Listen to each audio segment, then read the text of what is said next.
नमस्कार, मी स्मितल मिलिंद चव्हाण सेलिब्रिटी प्रमोटर्समध्ये आपल्या सगळ्यांचं स्वागत करते।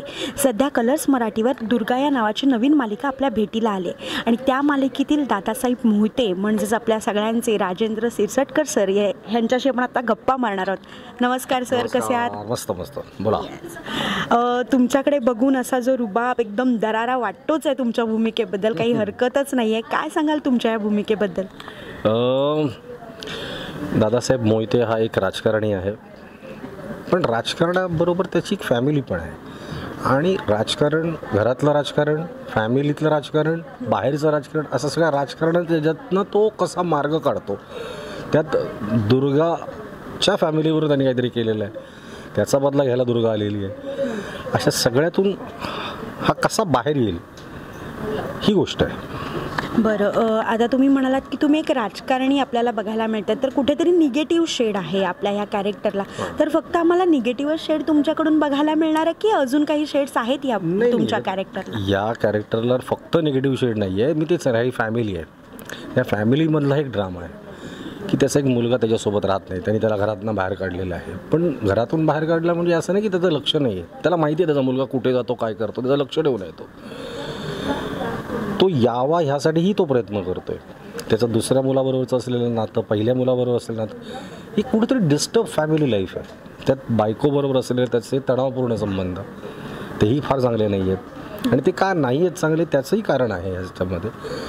आणि असं खूप वेगवेगळे शेड्स आहेत ह्या भूमिकेला, फक्त असं नुसतं निगेटिव्ह नाही आहे। तो रडतो पण एका पॉईंटला येऊन मुलासाठी, किंवा प्रेमाने समजवतो पण तेवढ्याच, असे सगळे शेड्स आहेत त्याला। आता तुम्ही म्हणालात की कुठेतरी एक फॅमिलीजमध्येच एक डिस्टर्बपणा आहे, त्यामुळे एक रिलेशन प्रत्येकाशी मेंटेन नाही आहे, तर असं कोणी मालिकेत आम्हाला तुमच्यासोबत पाहायला मिळणार आहे का की त्याचं आणि तुमचं नातं मात्र छान आहे आणि त्यांच्याकडे तुम्ही व्यक्त होणार आहात?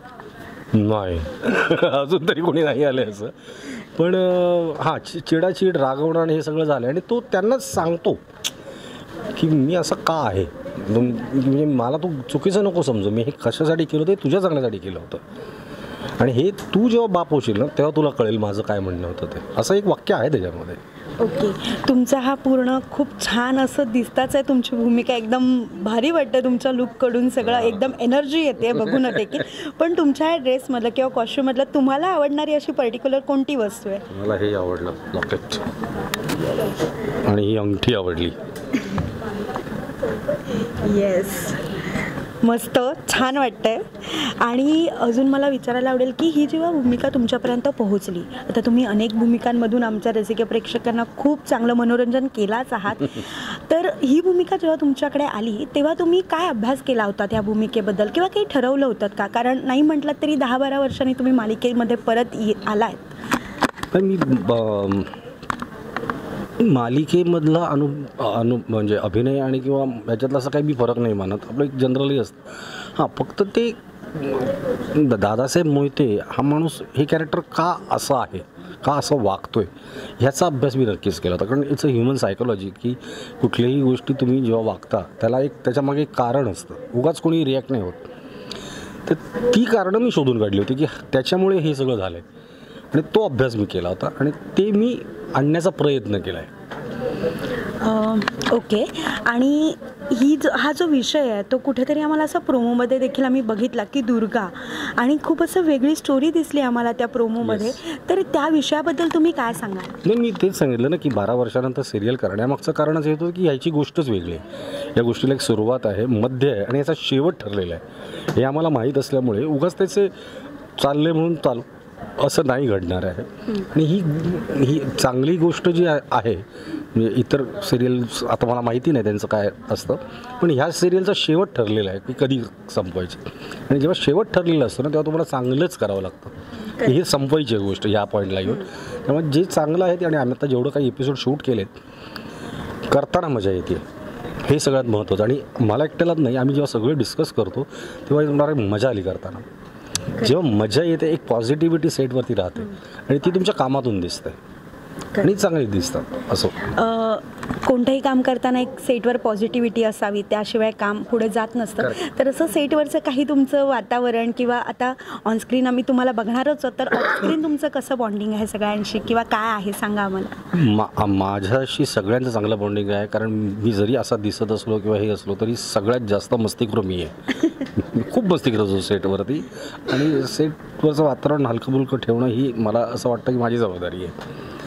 मग तो लाईटमन असू देत किंवा आमचा ॲक्टर असू देत किंवा स्पॉटवाले असू देत, सगळ्यांबरोबर आमचं खूप छान वातावरण आहे. बरं, एखादी अशी म्हणजे आत्तापर्यंत जो मी ते एपिसोड शूट केला त्याच्याबद्दल एखादी अशी आठवण जी तुम्हाला आजही पटकन आमच्याशी शेअर करावी वाटेल?